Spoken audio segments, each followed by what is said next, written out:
You know, the other sounds are good, environmental sounds, music, etc., but speech is it. So we always come back to this. We talked about the abnormally rapid growth in loudness recruitment, and ultimately the goal is to try to match this. But with normal linear amplification, it's impossible. And we talked a little bit about the resolution issues associated with cochlear damage. So I think that's where we ended last week. And we will have the second lab today, right, for the rest of you? Okay, good. Traditional linear signal processing. So if we go way back in time, a little history here, when you would take an input signal of some kind, you had your compression, rarefaction, so we're looking at amplitude as a function of time, and you've got this normal sound and you amplify it, but you have a limit of your device. That limit is your OSPL 90, right? The maximum amount. And so what happens is as you're amplifying, it saturates. That's not going to change the fact that the compression, the rarefaction, the amplitude is still going to give you that extra amount, but what it does is it basically, once it reaches its limit, it just cuts the peak off, or clips the peak. So traditionally, the term was peak clipping. The first hearing aids that came out in the 40s, 50s, 60s, even in the 70s, that's how they worked in order to control because of loudness recruitment. So because all the hearing aids were linear, people would just reject amplification because it was uncomfortable. So they had to clip it. But in clipping it, what happens? What happens when you clip the sound? You're losing. Would that cause a lot of loss in resolution, in clarity? Terrible distortion, yes. Yeah. Because it's not like this little peak goes away. There's still sound there. It just goes somewhere else. And where's the most common place that it goes? To the harmonics. So if this is a 500 hertz sound and you clip it, that peak is going to go to 1,000 and to 1,500 and to 2,000. So peak clipping, that was the standard way that we would control loudness and output. Peak clipping, how many peaks can a peak clipper clip? If a peak. You can't do it anymore. Peak clipper can't clip peaks. So we had a basic problem. We needed control for loudness, but it created distortion. So another simple way of viewing this is you have soft speech, loud speech. The traditional type of amplification would take those two sounds, would amplify to try to give above the new threshold of hearing, and you would saturate the system, causing distortion. So then the next goal essentially is to try to take that sound somehow and to squeeze it so that you can make those sounds more audible. And to try to make, because in this case, you're making it louder. Well, how can I describe this? Yeah, you're amplifying, but you're varying the amount of amplification in both of these cases here. But that's ultimately the goal is you don't want to do this. And if you take this, and if you were to just mirror this and only go this far, then this right here would be below audibility. So you have a problem. You either distort it or it's not audible. The soft sounds are not audible. So that's the whole purpose for compression. And we've already talked about that in relationship to this issue of headroom and the seating. So that's traditional linear signal processing, just very brief, just kind of history. So once we got to compression and nonlinear processing, there are two basic purposes for compression. The first one that was introduced was essentially to get rid of the distortion at high ends, to get rid of the peak clipping. So the goal was to say, okay, when the sound gets so loud, we're not gonna distort it, we're just gonna make the stilt smaller. We're gonna take away the gain. Limit the amplifier output in order to minimize loudness discomfort during hearing aid use. So it's all about loudness discomfort. So that means that if I want to compress, let's say I've got a gain of 40 dB, and let's say I have an output level of 100. So 50 plus 40 is what? 90. 60 plus 40, 100. 70 plus 40 would be 110, but the maximum is 100. So somehow you've got to take that from 70 plus 40 to 70 plus 30 to get to 100. And then 80 plus 20 to 100. 90 plus 10 to 100. So what you're doing is every time you increase in 10 dB, the amplitude of the output is less than 1. Technically, it basically goes 70 plus 31. See, because if it's a 10-to-1 ratio, it's basically saying, okay, if I increase by 10 dB, my output's going to increase by 1 dB. So it would be 70 plus 31 is 101, and 80 plus 21 is 22 is 102, and so forth. So what happens is you're still going to have a gradual increase, but instead of having a 10 dB increase where it's linear, you're going to have like a 1 dB increase. So, and ideally the compression would be 20-to-1. So for every 10 dB of increase, the output only increases a half a dB, which is negligible. So that's kind of the goal of output limitation, is you're basically just shutting it down as fast as you can. You're turning that gain down as fast as you can, so it doesn't exceed that output level. Control discomfort. So that was the original purpose when compression came along in the late 70s, early 80s.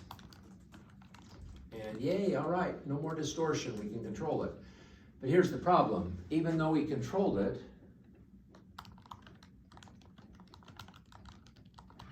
right here, we basically said, okay, we're going to take this sound and we're going to amplify it. The problem is, okay, we controlled it by not making it any louder and causing distortion, but we didn't make it loud enough to make the soft sounds audible. That was still a problem. Or another way to look at it is this. We look at it from this standpoint.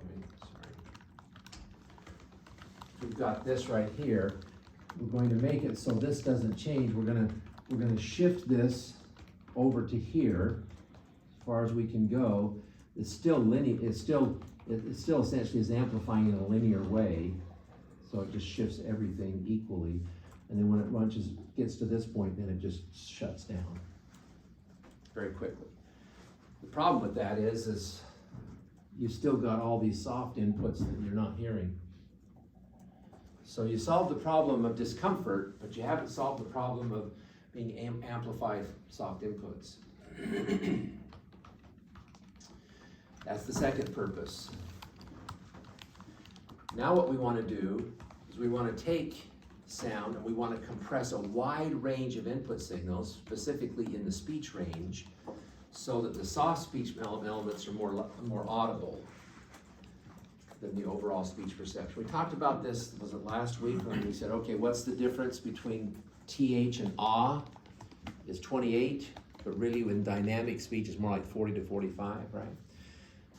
But if we have a reduced dynamic hearing impaired range of 40 dB, well, we can't keep that sound, that range of the TH to ah the same, because it won't fit. Either the loud sounds will be distorted or max out, saturate, or the soft sounds will be inaudible. So the only way you can do it is by taking that ah to TH of 28 and reducing it like in half to 14. So now the difference between ah and TH is only 14 dB. And initially you think, well, isn't that going to affect the dynamics of speech? And the answer is yes, it does. And for the normal human ear, you hear it. You hear the difference. But for the impaired ear, they're nonlinear. Their hearing is abnormally rapid growth in loudness. So because they're nonlinear, it's okay for the sound to be abnormally rapidly compressed so that there's there's only a 14 dB difference between and TH versus 28 dB. So we're trying to compress to enhance those soft speech elements. So when we're looking at an audiogram, when in your very first audiology class and you start looking at audiograms, start talking about, okay, how do we amplify sound? The natural thought process was, okay, we have a hearing loss here. This is normal hearing. We need amplification. So what do? We just give, okay, this right here in the lows, they need 30 dB to get up to here, so we're going to give them 30 dB. And here we're going to give them 60 dB. And if we do that, we'll put them right up here at perfectly normal hearing, right? So we give them 30 dB in the lows and 60 dB in the highs and problem solved. And what's wrong with that? What's the problem with that? Why can't we do that?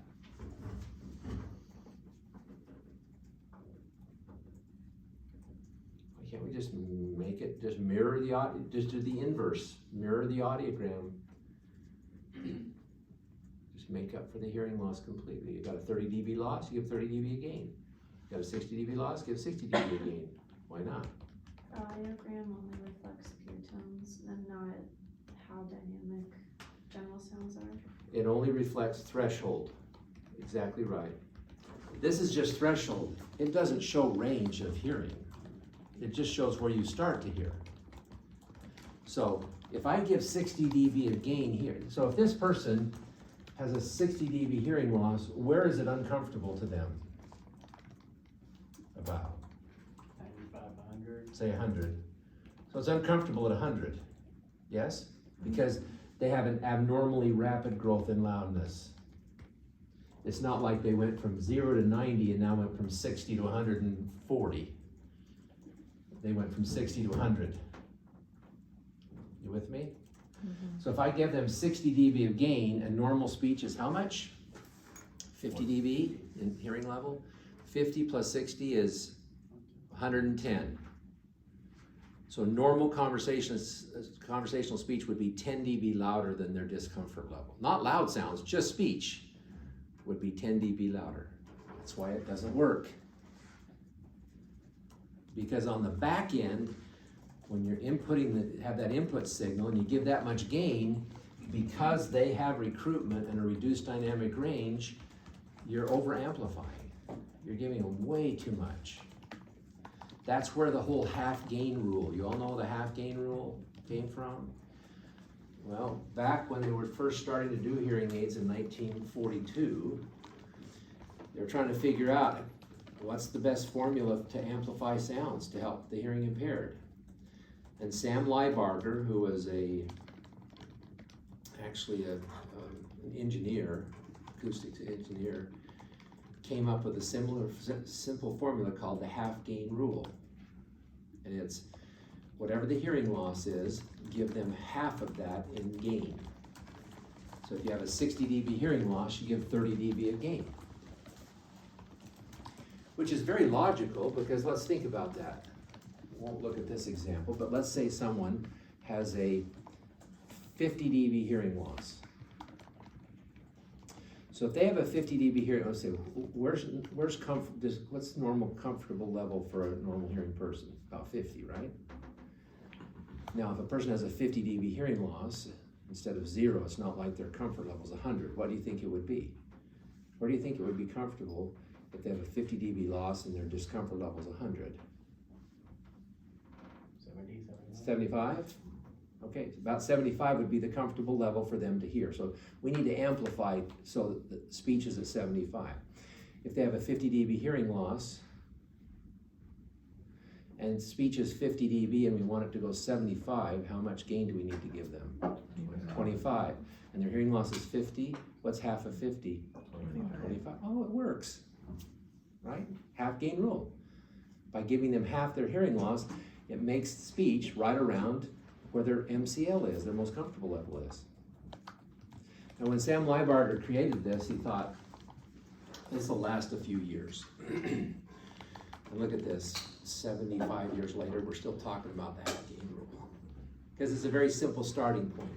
It's gotten to be much more sophisticated than that, especially because we're dealing with, multiple inputs and changes in gain constantly. But essentially, that's our starting point, is the half gain rule. Very simple. Here's the problem with the half gain rule though. If I have a 50 dB hearing loss, and is at 20, it's 20 dB loud coming in to the ear. And if I give this person 25 dB, now how loud is the? It's 45. Bad math. Okay, 45. And what was their threshold of hearing? 50. It's inaudible. So the half gain rule works for conversational speech, ah, ee, ooh, but it doesn't work for soft speech. It's still inaudible. So what do people say? Well, I can hear you better, I just can't understand what you're saying. Because I can't hear the and if I turn it up, then if you speak loud, then you're too loud and it's uncomfortable to me.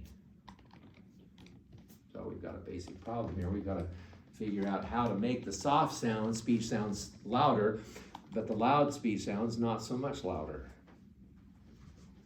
to fit into that range. So here you have the typical half gain rule. So if you take this person's hearing loss and you give them half of it, then that's their new aided threshold, their new aided audiogram. By doing that, by giving them that, I've taken that speech range, and ideally I move it down here. But like I just said, some of those soft speech sounds, if they're at 20 and I'm only given 30 dB in this case because it's a 60 dB loss, I'm only putting them to there. They're still inaudible. So when we amplify in a linear fashion, yeah, we help people hear better, but that's why we had a 60% success rate back in the 70s and 80s. They could hear better, but they had a love-hate relationship with their hearing aids. They needed them, but they weren't doing what they really wanted them to do. And that's why today, there's now an 85% satisfaction rate. Why? Compression. Compression is why. Well, digital processing helps a lot too, but fundamentally it's the compression. So here's that same graph now of normal audibility as a function of intensity, incoming signal. We amplify in a linear way. There's linear amplification. We're exceeding at some point the normal loudness contour here, and we're still missing soft speech sounds here. And we're doing it. So the first step was to say, okay, well, let's control for output, discomfort, first purpose, output limitation. So we're going to amplify, but once we reach the normal loudness contour, we're going to start cutting the gain. We're not going to clip like we did before. We're just going to start making the stilts go down. And so we don't have any distortion and we don't have any discomfort. Yay. And the second thing was, well, if we can do that, why can't we then look at compression over a whole range of sounds? Not just loud sounds, but the whole range. And let's amplify a whole bunch for soft inputs, average inputs, loud inputs, so that we can closely mirror the normal loudness contour. Yay. Now we've just fulfilled the second purpose of amplifying, having higher gain for soft speech elements, soft input elements, so that we can make them audible without making the loud sounds uncomfortable. We have success. So every single hearing aid that you'll fit today will have some forms of output limitation and wide dynamic range compression. That's the term that's used. The basic term that's used for this is wide dynamic range compression. Wide dynamic range. So, just another way to show it again, just to solidify in your minds. Here we've got too loud, too soft, here's normal, here's speech going into that normal range. Now this person has a hearing loss, they can't hear the soft sounds.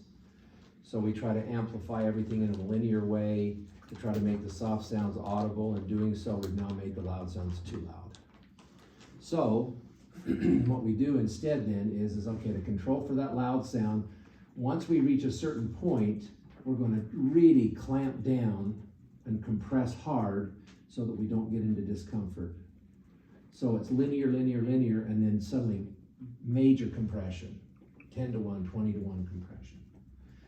This is now wide dynamic range compression because it's taking the whole range of sounds and in actually kind of a linear way, compressing everything so that it comfortably fits into that person's narrow dynamic range. This one we won't really talk about right now. This one's different. It's dealing with expansion, but that's down the road, okay? So here's your output limitation, here's your wide dynamic range compression. Questions? Does this make sense to you?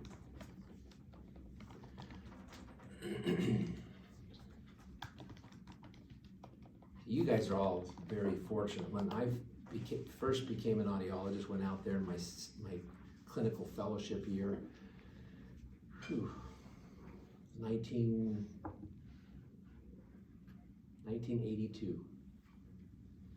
And I was in a little town in southern Oregon called Klamath Falls. Anybody been to Klamath Falls? If you go just above Klamath Falls, there's Crater Lake, most beautiful lake. Deep, deep, deep. I mean, it just goes forever because it's a volcano crater. Anyway, and my CFY supervisor was 80 miles away in Medford. I was on my own. And I remember that was the third or fourth patient I had seen. I went walking into the director of the speech and hearing center and I said, could you help me with this? I'm not sure, I need some clarification on this. And he looked at me and goes, I'm a speech language pathologist, I can't help you. You better get on the phone to your CFY supervisor. So I learned really fast, being out on my own, not knowing what I was doing. But right about that time, 1982, 83, I started getting this literature about this input compression. Well, that was the first term that was used for wide dynamic range compression. Input compression. Now, instead of just using it as an output compressor, we're now going to compress it from the beginning and compress all the sounds. Here's the problem, though. It works great for speech, but doesn't work well for noise. Because what are you doing with all that softer sounding noise? You're making it louder, just like you were making those sounds louder. You're now making noise louder too. Oops. So it works great. It worked great in quiet. Didn't work in noise. So after a couple years, I decided I was going to go back to school. So I went to University of Washington, Seattle, and guess what my dissertation was on? Amplitude compression. That's why the first few years after I started teaching, I couldn't really teach this lecture because it was so painful to think about it. But I actually did a study looking at the differences between compression and quiet noise and showing how, yeah, this is working great in quiet, but it's not working well in noise at all. We need to be able to separate it into multiple bands, to have 2 or 3 or 4 different bands, because most noise that we're talking about is low, and most of the speech that we're talking about is high frequency. So if we can go ahead and compress the highs to enhance those soft speech sounds, but don't do the same to the lows by enhancing the noise, then we're going to improve our ability to hear in noisy situations. Anyway, that was my dissertation back in the day. And that was kind of the turning point of looking at, okay, we've got to have multi-band compression, and the most that we could get to was about 4 bands. After that, it just was too complicated. The big changeover was when we digitized the sound. So right around 2008 was those first digital hearing aids that came out. The first digital hearing aids that came out were 2-band hearing aids. They were 2-band aids. And, no, not 2008, 1998, sorry. And, but from that point on, suddenly the manufacturers realized, we're not limited to 2 or 3 or 4 bands like we were with analog. We can now go crazy. So by 2001, I think, 2002, out came the Claro. Phonak Claro. 20 bands. And it worked. It was great. I mean, literally, you could just manipulate all across that frequency range, 20 different bands, and change the compression characteristics. It was beautiful. So, and that kind of revolutionized how we use compression. All right, joke for the day.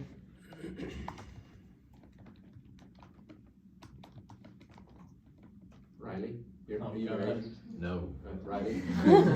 What's the answer, Riley? You're always wrong. Yes, okay, the Yeah. answer is yes. Okay. EJ said no. Okay. Yeah, as long as you say yes, then you can, you can be like being married for 45 years. There you go. You know the 2 most important words in a marriage? Yes, dear. For the Phonak Claro that had 20 bands, is that like the industry standard today, or is there like more bands now? Well, they found that once you get up to about 16, there's not enough of a difference. I mean, if you think of the frequency range that we're dealing with on an audiogram, really it almost breaks it down too much. Because when we're testing hearing, how many data points do we have on an audiogram? We have 6, and then if the mid octaves, you've got maybe 10, 12, 10, right? That's 750, 15, 3, 6, yeah, 10. So 10 data points that you know. So if you're going to manipulate the response, it doesn't make sense to have more than 12 to 16 bandwidths. So, all right. That kind of leads me into this little history lesson very quickly. So in the 1960s, before we had peak clipping, and then into the 70s, early 70s is when compression limiting came along. Where hey, we can now limit the output without distorting the signal and clipping the peaks and creating compression, just shutting it down really quickly. Then in the 70s and 80s, there were all these different types of compression approaches, and we'll just kind of touch on those a little bit. It was input versus output compression, wide dynamic range compression, bill and till came along, bass increase at low levels, and till is treble increase at low levels. It really, that's not the right way to say it. It's really should be bass decrease at high levels, but a hull doesn't work as well as bill for an acronym. So I said bass increase it. And this should be treble decrease at high levels is really what's happening. But so they started looking at, okay, well, what if we control the compression in just the lows or just the highs, and what is it going to do for the patient? Finally, then, they started looking at multiple channels. There was a whole group at MIT that looked at compression and what it did to speech perception, speech recognition, and they were using 16-band units, but it was analog, and all their test results ended up negative. That this just doesn't work. Well, here's one of the reasons. When you know, in your mind, when you think about a bandwidth and you've got like 250 hertz and 375 and 500 and 650, and you've got these, in your head, you think, okay, we've got these narrow bandwidths, right?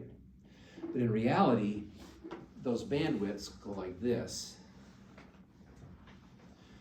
So when you change this one, it's going to change this one, and even change this one. And if it's an analog device, it even does it more. Now, digital processing the actual zeros and ones, the bandwidths do look like this. They do look like that. The only problem is do you hear zeros and ones? No, you gotta change it back to an acoustic signal, and in doing so, as it goes through that receiver transducer, it goes back to this. So you have overlap. But it's much less, it's much steeper slopes with the digital processing than it is with analog. So with analog, it was such a wide dispersion of that bandwidth that when you got 16 bands, here you've got band 1 and you're adjusting it, you're affecting band 5 over here. And it just didn't make sense. It wasn't beneficial. So that was kind of back in the 80s, early 90s that they were experimenting with that, and then they realized that no, we can't do this until we finally digitize the signal, which happened in the 90s. So they tried the 8 to 16 channel systems and didn't work. So they went to 2 and 3 channel compression, which worked for that period of time. And during this period of time is when we started computerizing everything. So that was the big focus, was not so much going from analog to digital, it was going from analog to programmable analog, where we were using computer technology to program them. And we were taking more advantage of wide dynamic range compression. The two companies that came along that really revolutionized that whole thing back in before we digitized it in the early 90s was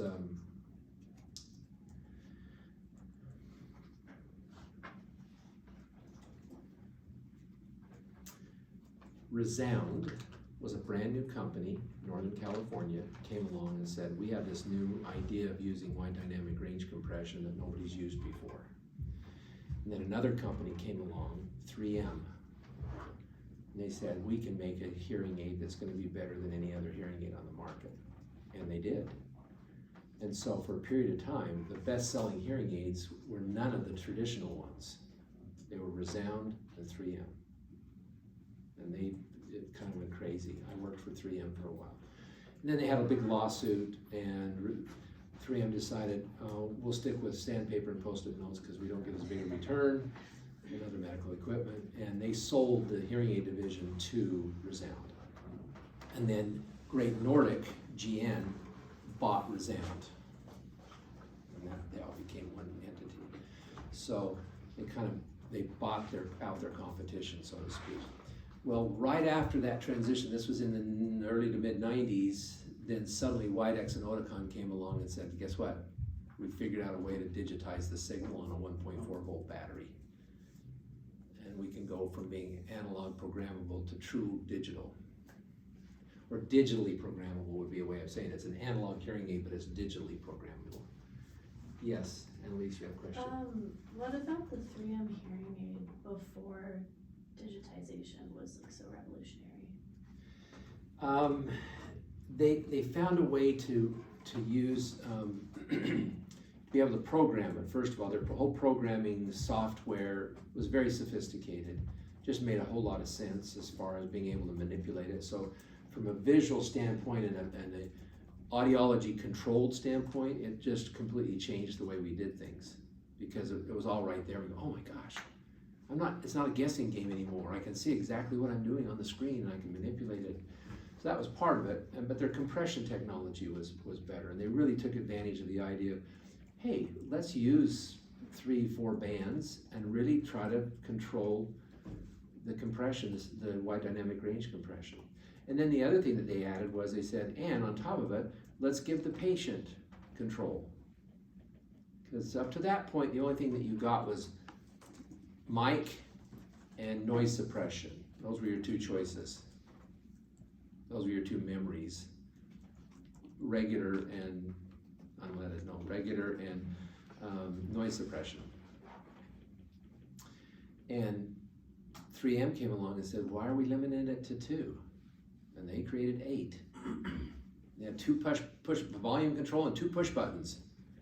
And it was clearly developed by acoustic engineers, not like by audiologists, because it was way too sophisticated for the average patient. But I loved them. I fit a lot of them. They were great because they gave patients much more control. I had more control, and the technology was the latest at the time. So that's what happened basically in that early 90s period.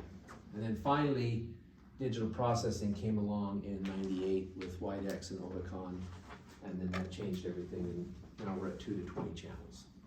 So a little history on compression development. All right, let's discuss, oh, these are just sample prizes that I gave before. Okay, let's see. All right, so back to this now. Oh, those were grades from before, sorry. Compression parameters. There are 4 basic categories of compression parameters. Time constants, compression threshold, compression range, and compression ratio. So let's look at it from a very simplistic diagram view. You have sound that comes into the microphone, it's amplified, and then it goes out to the receiver, and away you go, right? Well, along the way, there was a sampling point that was created that said, okay, we have a sampling point, and let's say that the sampling point was set at 100. So a sound comes in, it's amplified, a 50 dB sound comes in, 40 dB of amplification, 90 dB out, we're fine, go. 60 dB, 40 dB, 100, it triggers this. So now if it goes to 65 or 70, this has been triggered. So it's saying anything above 100, I'm gonna be sending a signal, a feedback loop, back to the amplifier through what's called an automated gain control or compression to say, you have to turn the gain down. You can't go past 100. So if 100's that point and you have a 70 dB, 40 dB, 110, it sends a signal back and says turn down to 30, 70, 30, 100. And then it goes to 80, 30, 110, you gotta turn down to 20 now, dB of gain, because you can't get past 100. So it just sends a signal back and says turn down, turn down. Now you look at that and say, well, sound's going on all the time. If a sound comes in here, it gets through, by the time the signal tells this thing to activate to turn the gain down, some sound's gonna go through, right? But we found out last week, though, that sound is only about 10 milliseconds of sound before this activates. This loop here is 10 milliseconds for it to turn this down. So only 10 milliseconds of that louder sound goes through, the 110 goes through. And the human ear doesn't perceive that. It's not long enough for it to be uncomfortable to someone when it's only 10 milliseconds. So we're okay. Make sense? So that's the time constant. How quickly does this, after it triggers it, turn down? Now that 100 also happens to be the threshold, compression threshold, the threshold of point at which the compression is activated. And we have the feedback loop, the time constants that come around, and there you have it. So that is classic output compression, meaning that the sampling point is in the output after it's been amplified. And then it sends the signal back and says, turn down. So here's another way to look at it in terms of time. So we have that, remember 55 to 90? We have an input signal that comes in, and then suddenly a loud sound comes in, it's really loud, and then it goes back down. So that's the incoming signal. Well, what does the output do? So the output, it's being amplified, and then when that loud sound comes in, it initially passes through, but then very quickly turns down.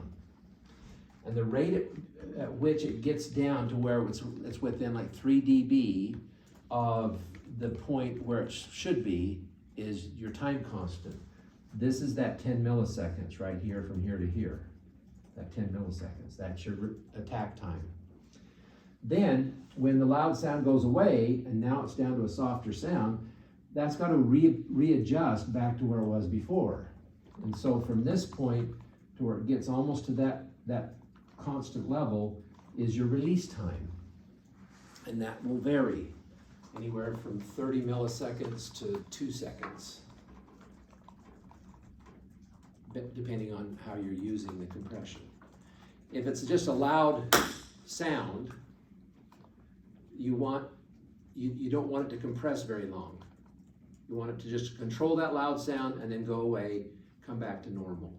So your release time or recovery time, I guess that's a better way to say it, isn't recovery? You're recovering back from where, after the change, is, it needs to be fast, 30 milliseconds, 50 milliseconds.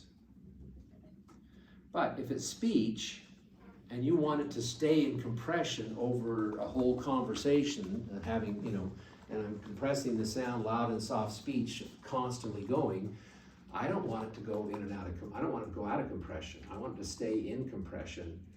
And so that's why the compression, the release time is like a second or 2 seconds. How many phonemes do we produce in 1 second when we're having a conversation? Anybody know? Does anybody know? Does anybody know? Was that about a second? Does anybody? That's 1 second. Does any? It's about 8 to 10. 8 to 10 phonemes in 1 second.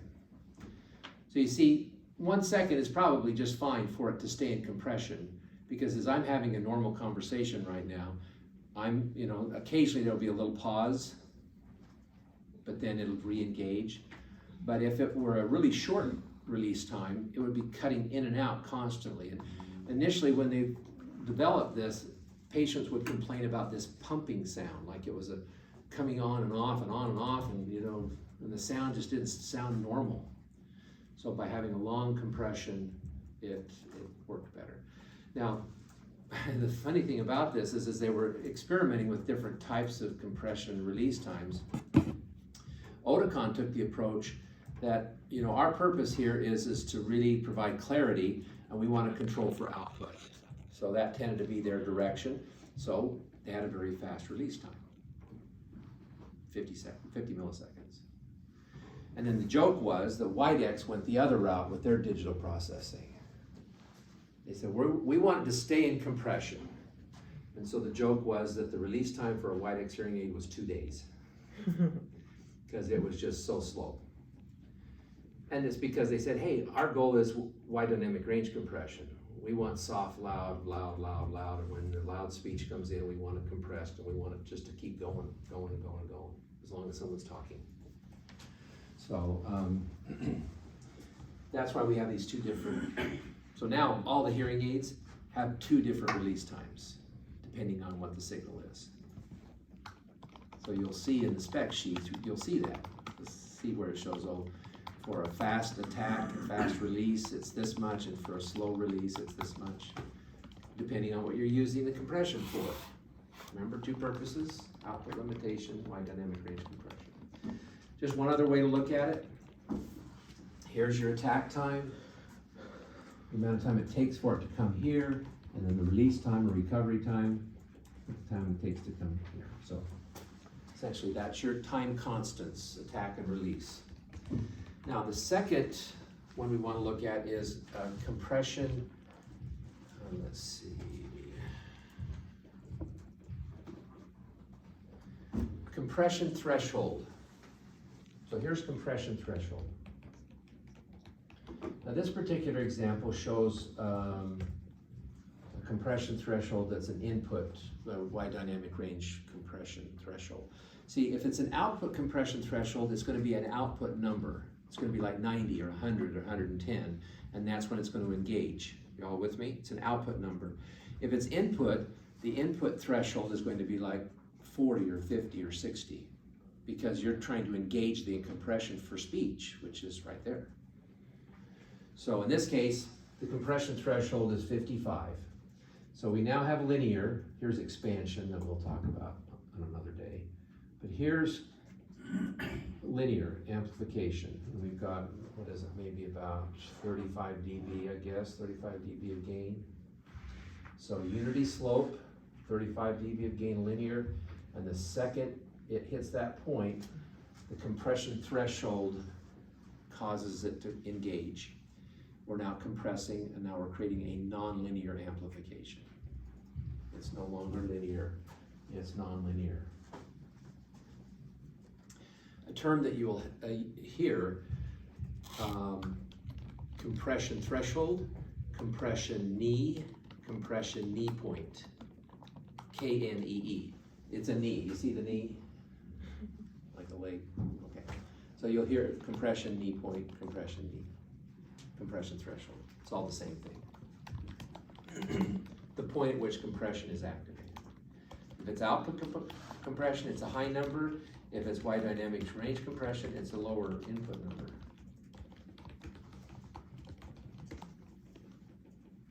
Can you repeat that last sentence?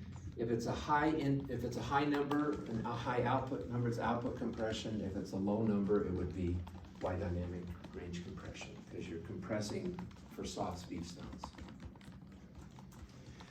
So here's basically just another picture of the same thing. You have compression threshold. The minute you hit that knee point, then it engages, and as the input gets louder, the output does not get correspondingly louder. So it might say for a 10 dB increase in input, you're only going to have a 5 dB increase in output, which would be 10 to 5 or 2 to 1. Talk about ratio here in a second.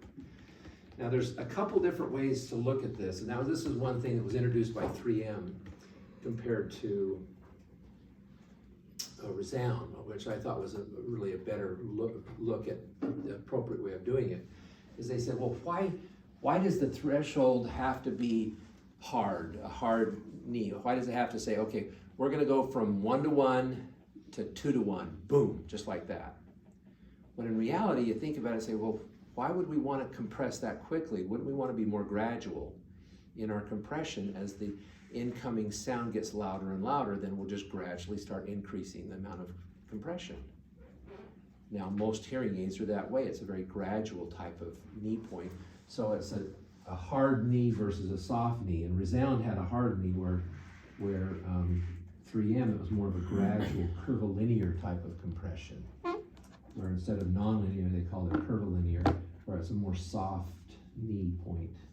So it's kind of hard to even see, well, where is the threshold? Well, technically the threshold would be somewhere right around here.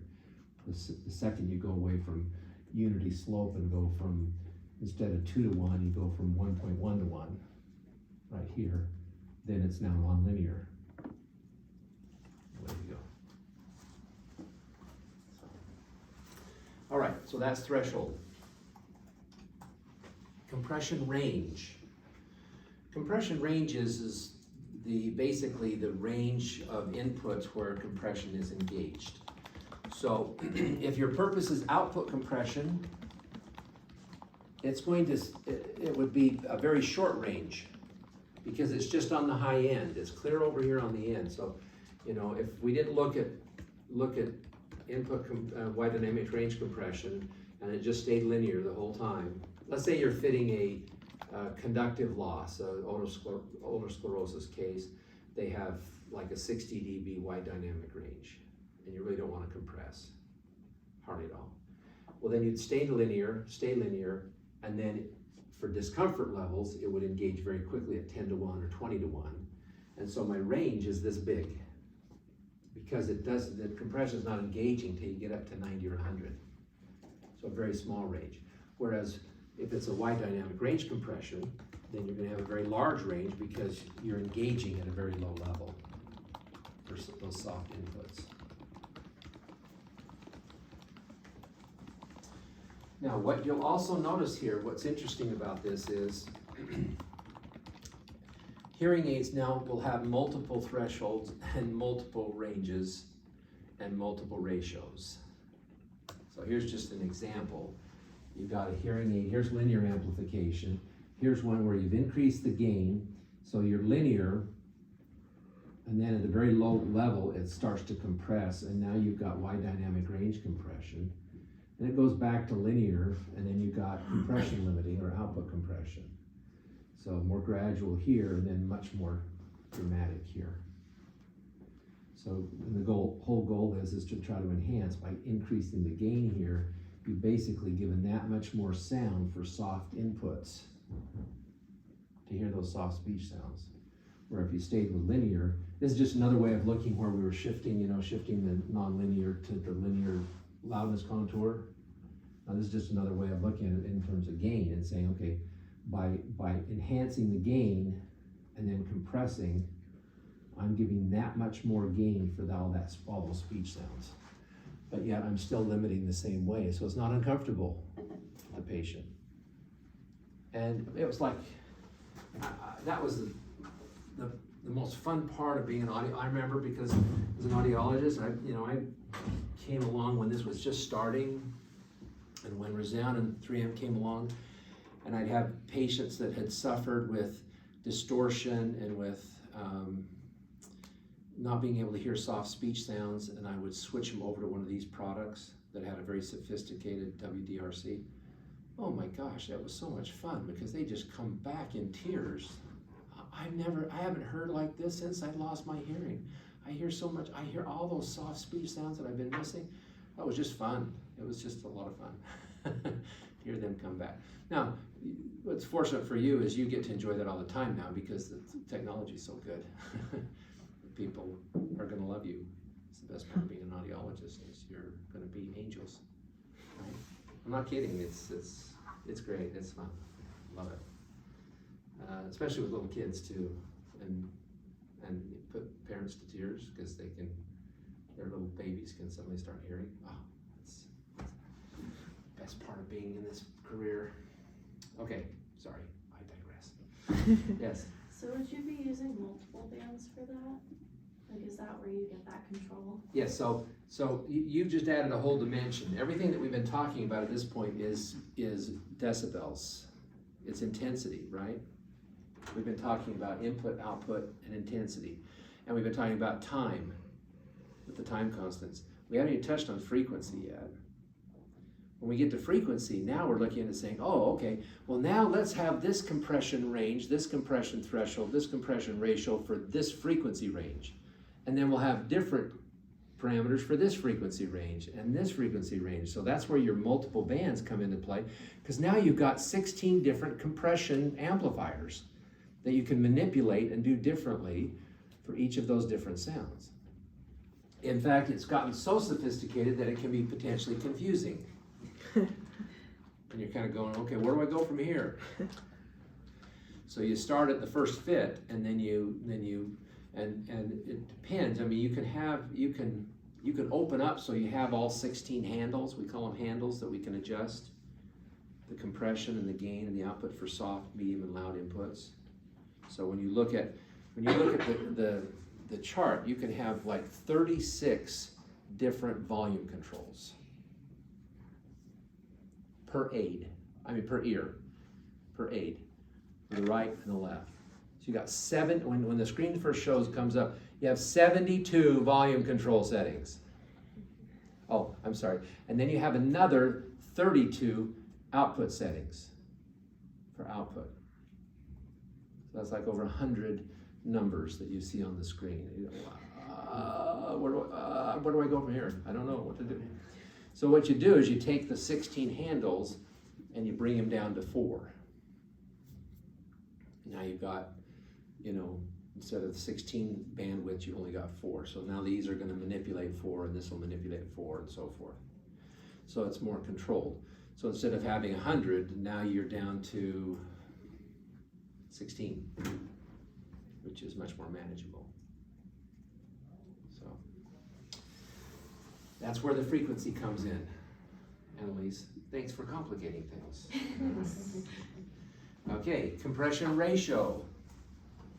So now this is the ratio between the input versus the output. So here's an example. This is 1:1. Whatever the input is, the output will be the same increase. So if this goes up 10, this will go up 10. 2:1, if this goes up 10, this will go up 5. So if this goes up 10 and this goes up 5, where's the other 5 dB? Distorting? No, it's not distorting, what? Is it the roll of halves? No, Is it compressed? no, but where's the other 5, where'd the other 5 dB go? The gain went down. It still got smaller. In other words, if this goes up 10 dB, but this goes up 5 dB, gain goes down 5 dB.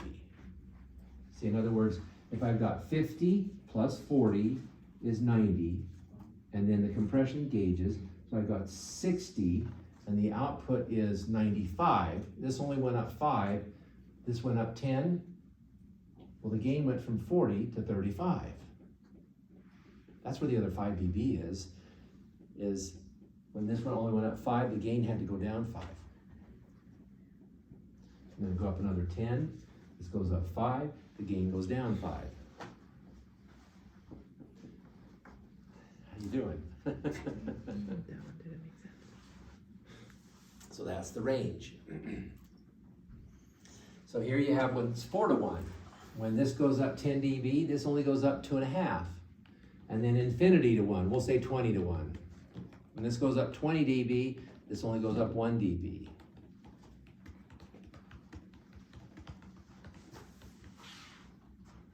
So let's look at the actual numbers.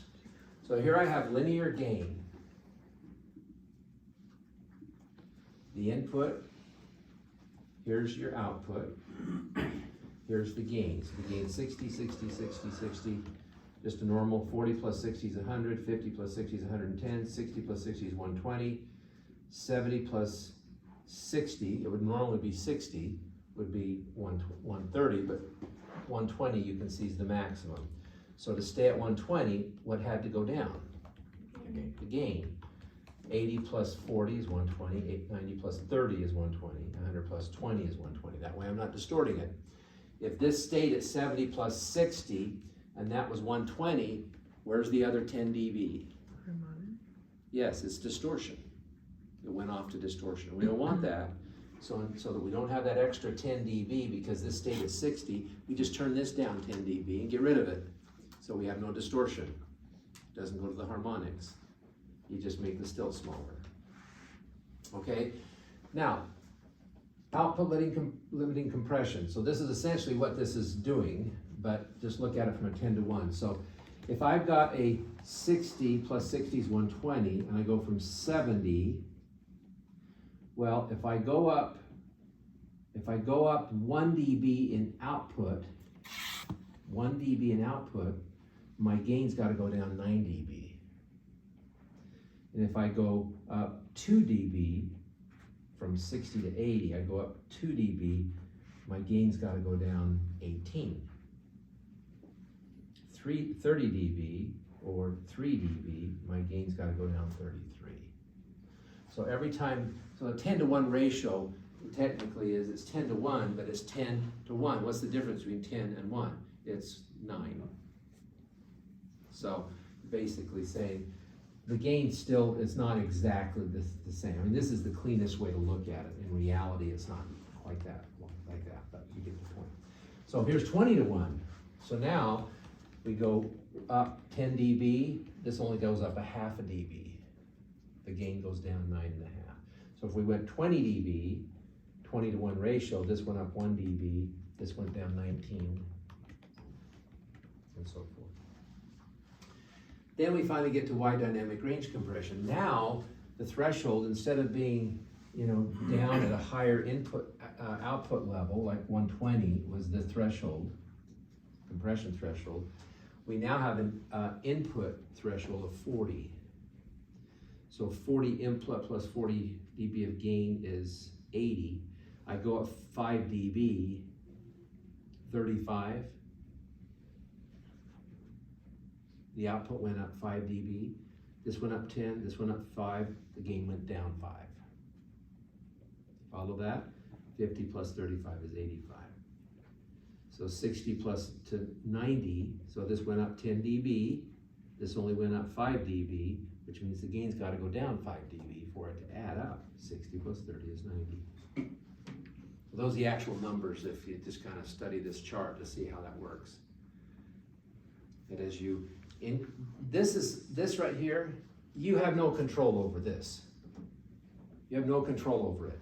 The input is the input. It's the world. It's sound in the world, right? You don't control that. Whatever it is. But what you can control is, I don't want the output to exceed a certain level.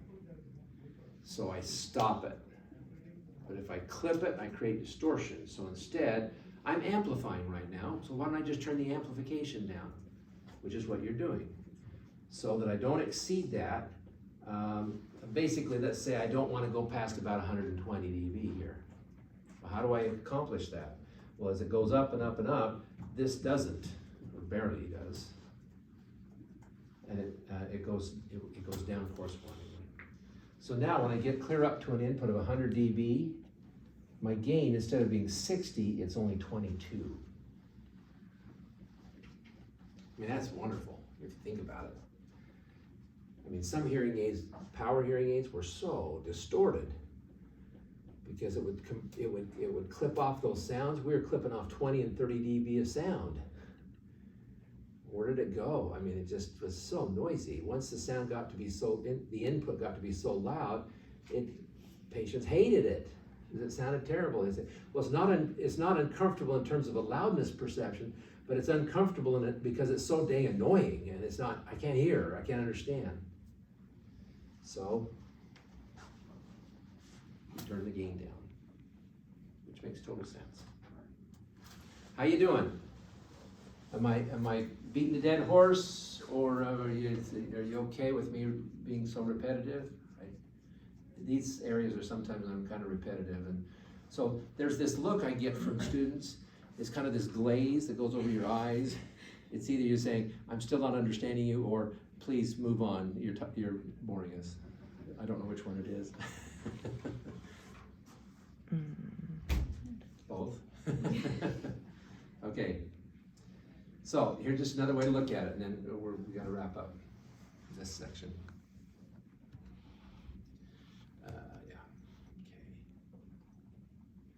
So if you look at this, you can see how you've got linear, you've got a fixed ratio, and then you've got curvilinear. Or in this case, it was a 3M chart, but so you can see how it was gradually compressed. Well, as this gradually compresses, what happens to the gain? It gradually goes down.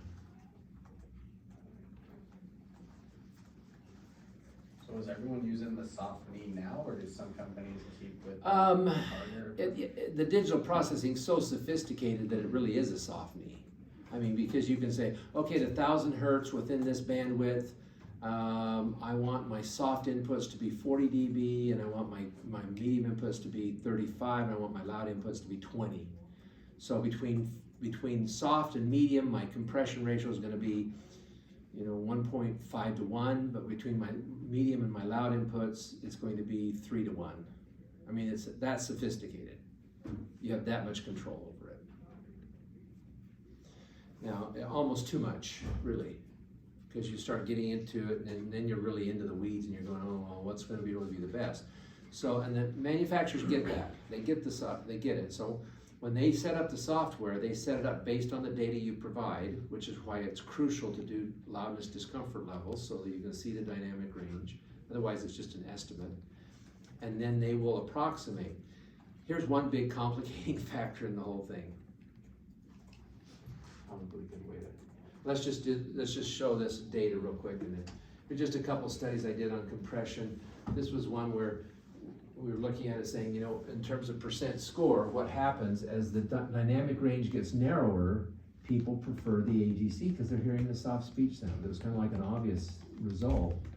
The linear still worked, but you can see that it continued to get better and better with the AGC. And this was another one that we did where, same thing, we just looked at CICs, and you can see when the dynamic range of hearing was 50 to 70, they actually preferred the Class D was a linear amplifier, the K-amp was a nonlinear amplifier. They actually preferred the linear amplification because they had a big dynamic range. Where in this case, they preferred the K-amp or the compression because they have a narrower dynamic range. range. So it's really dictated by the range of their hearing, what you're gonna do. So, just to kind of, to wrap things up with this section, and then next week is exam, right? Yeah. Okay. Let's see, what's on this exam? Hardware, And how much of this? And yes, That's the question. all right, if you don't hear from me, it goes through compression parameters. Okay, which are time constants, knee point, threshold, range. So up to here. Yes, if you don't hear from me, that's what it is, but I'll take a closer look at how much information's there, and if I think that's too much, then I may cut it back, but if I do, I will email you all, I'll let you know. Otherwise, if you don't hear from me, plan on up to this point. So, just to kind of finish things up, here's a whole new dimension that was created a few years ago in fitting hearing aids that kind of adds like a huge wrench into this discussion. We just, up to this point, you kind of look at it and say, oh, okay, this makes sense. Nonlinear ear, nonlinear processing, we have more control, not only in terms of range and threshold and ratios, but also frequency bandwidths. Man, we got so much control we can manipulate to fine tune it for the patient. So you do all this wonderful stuff, and you have this great prescription, and you put it on the patient, and you manipulate it, and you do a probe mic measure, and you get a great response, and the patient says, I don't like it. It's too loud. Well, I'm sorry, you just have to get used to it. That goes over really well. I've just given you the ideal prescription for you to hear optimally, and what do they say? It's too loud. What do? Turn it down. You turn it down? And so, and away went all this wonderful, sophisticated thing. You just turned the volume down and just destroyed all this wonderful work, right? No, the answer is yes, you turn it down. So here, that's the complicating factor, is now you got a human involved, and they have their own sound perception. So just because we have this sophisticated processing and sophisticated, and prescription and all that, then you put it on the person's ear. And here's the problem. Most of the patients that you see, the vast majority, have had lost their hearing gradually. You're not going to see a lot of sudden onset hearing loss. 90+% of the people you're going to fit with hearing aids have lost it over time. So they've gone from this threshold to this threshold over 1, 2, 3, 5, 7 years. And now, in 1 minute, you're going to take them from their hearing here to their hearing back what it was like 7 years ago. Boom, just like that. Well, they're going to reject that. Naturally, they're going to reject it because you just gave them it all back at once. It's too much. So, guess what the manufacturers did? Gave an option to reduce it to certain percentages. Yes, so what they created was what's called adaptation level, is the common term that's used. We now do an adaptation level. And depending on the patient and their circumstances, you determine, still have the prescription, you still have all the technology, but now what you do is you may have to start at level 1, or some of them have a certain percentage that says you can start at 65% or 70% of the ideal prescription. Or they'll say level 1, 2, 3, or 4. Some of them are 1, 2, and 3. Each one of them does it differently. And then depending on the questions that you ask the patient at the very beginning will determine, where do I set this? So if I've had somebody that's been wearing hearing aids for 10 years and this is their 3rd set, I'm going to put it all the way up to full prescription because they're there. They've been wearing it. That's what normal is to them. And they want the full prescription. But if I've got an 85-year-old little grandma that has severe recruitment and needs to hear better but is averse to loud sounds, I'm going to go to adaptation level 1. fact, what happens is we've tried to make it so seamless, amplification sounds so good, that often now what happens is if you start at adaptation level 1 with a lot of patients, they'll come back for their follow-up in 1 week or 2 weeks and they say, I'm not even sure these hearing aids are working.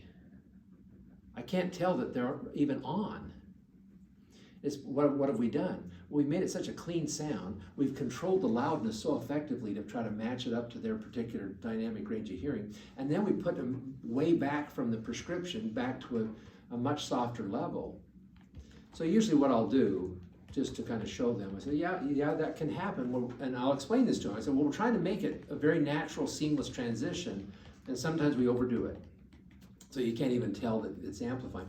But I'll just, for example, so I'll turn sound on, or I'll just talk to them, and their hearing aids are connected to the computer. I'll turn their microphones off, and I'll just keep talking to them. They go, wait, what just happened? I turned your hearing aids off. Oh, yeah. Oftentimes they'll notice when you turn them off versus on. They go, oh yeah, you're right, they were working. They say, but because you're feeling that, we need to go to level 2. So many times level 2, you're there in a couple weeks. Some patients, it may take a couple months. And then other patients, you may get to level 3, and if the hearing aid has level 4, you may be there in 6 months. Usually by a year, for almost most patients, you're at 100% prescription. So we've just added a whole different element to this conversation about fine-tuning and manipulating, because now we've got the human element and the person's perception, what they want and what they don't want, which really tends to override all this wonderful scientific, sophisticated technology. Because what's the best hearing aid? The one that's worn. The hearing aid that's worn. That's the best hearing aid. So you always have to remember that. So, okay.